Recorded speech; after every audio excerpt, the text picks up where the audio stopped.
Bonsoir à tous. Dans le cadre du cours Counseling, moi, je reprends le nom de Fortuné Léonard Junior et je suis accompagné de mon frère Honoré Evans et nous allons présenter un sujet qui parle du problème sexuel dans les églises locales.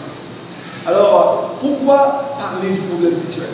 Avant tout, je dois vous dire que le problème sexuel touche beaucoup de chrétiens, jeunes comme adultes, et dans nos églises, on n'en parle que rarement du problème sexuel, mais des fois on en parle très mal, soit par peur ou par honte. Plusieurs restent dans le silence. Pourtant, Dieu veut que son peuple vive dans la vérité et dans la pureté. Le sexe vient où exactement? Le sexe a été créé par Dieu, mais le diable, lui, il fait tout pour déformer le sexe. Dans le livre de Genèse, chapitre 1er, versets 27 et 28, la Bible montre que Dieu a créé l'homme et la femme pour se multiplier, c'est-à-dire pour se procréer. Des questions importantes se posent.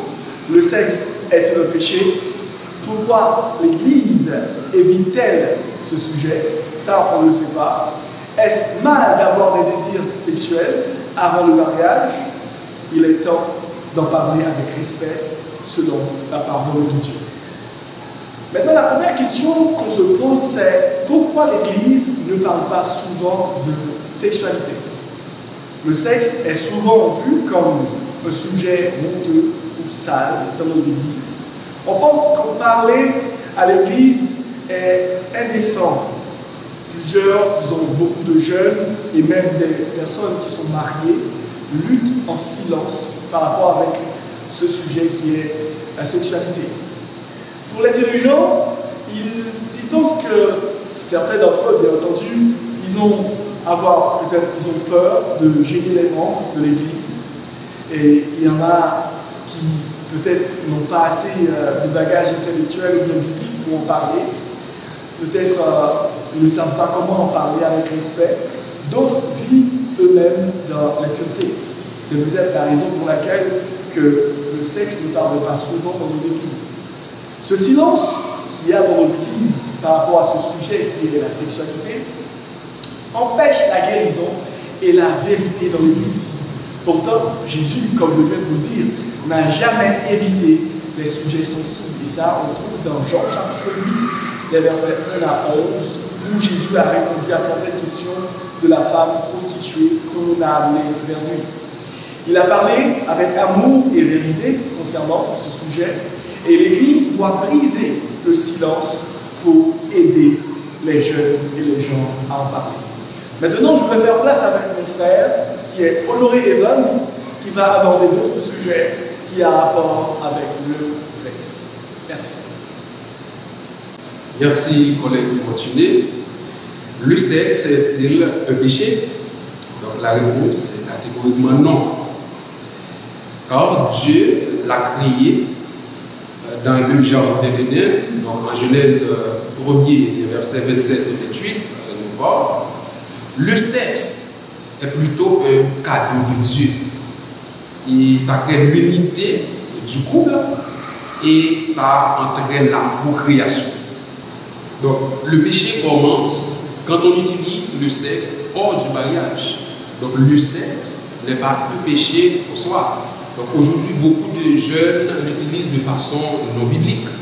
Et la Bible dit la Bible sur la question du sexe. Donc tout est permis, mais tout n'est pas utile, dit l'apôtre Paul dans le Corinthiens chapitre 6, le verset 12. Donc, fuyez l'impudicité. 1 Corinthiens chapitre 6, verset 18. Donc Dieu ne rejette pas ce qui tombe, il pardonne, guérit et restaure. 1 Jean chapitre 1er, verset 9. Donc, péché sexuel. Est-ce mal d'avoir des désirs sexuels avant le mariage? La réponse est encore non. Le désir sexuel est naturel. Dieu nous a créés avec un corps, avec des émotions, des pulsions. Donc le problème n'est pas le désir, mais ce que l'on choisit d'en faire. qu'est-ce que la Bible dit toujours sur certaines actions qu'on peut poser dans le sexe? C'est la masturbation avec des pensées impures, la pornographie, et les pensées sexuelles impures. Donc, la Bible parle beaucoup sur le sexe. L'une des illustrations que nous pouvons utiliser: ne réveillez pas l'amour avant qu'il levait. Cantique des Cantiques, chapitre 2, verset 7. Donc, ce que Dieu demande, c'est attendre le bon moment, soit dans le mariage. Le feu du désir est bon dans le bon cadre, donc, mais dangereux hors de contrôle. En résumé, avoir un désir sexuel n'est pas un péché en soi. Ce qui est péché, c'est nourrir des pensées impures, avoir des fantasmes, passer à l'acte hors du mariage. Dieu a créé la sexualité. Donc c'est Dieu qui l'a créé, c'est bon pour le bien de l'homme et de la femme. Mais dans un cas précis, le mariage, hors du mariage, le sexe hors du mariage, c'est impureté sexuelle. En Corinthiens chapitre 6, verset 18, l'apôtre Paul mentionne: fuyez l'impudicité, l'immoralité sexuelle. Hébreux 13, verset 4, que le mariage soit honoré de tous. Donc en Matthieu 5, verset 28, quiconque regarde une femme pour la convoiter a déjà commis un adultère dans son cœur. Ce que Dieu veut, c'est une vie pure pour ses enfants, mais aussi un cœur ouvert au pardon. Donc la bonne nouvelle, lorsque quelqu'un commet l'acte de le péché sexuel, donc Dieu ne rejette pas, Dieu ne les rejette pas. Donc il pardonne, il restaure ceux qui se repentent sincèrement. Que peut faire l'Église dans tout ça? Fortuné Leader va vous apporter. Merci, Pasteur Honoré. J'ai été honoré de vous entendre parler de tous ces points sur la sexualité. Maintenant, la question c'est: que peut faire l'Église concernant ce sujet, le problème de la sexualité dans nos églises? Premièrement, l'Église a un rôle essentiel.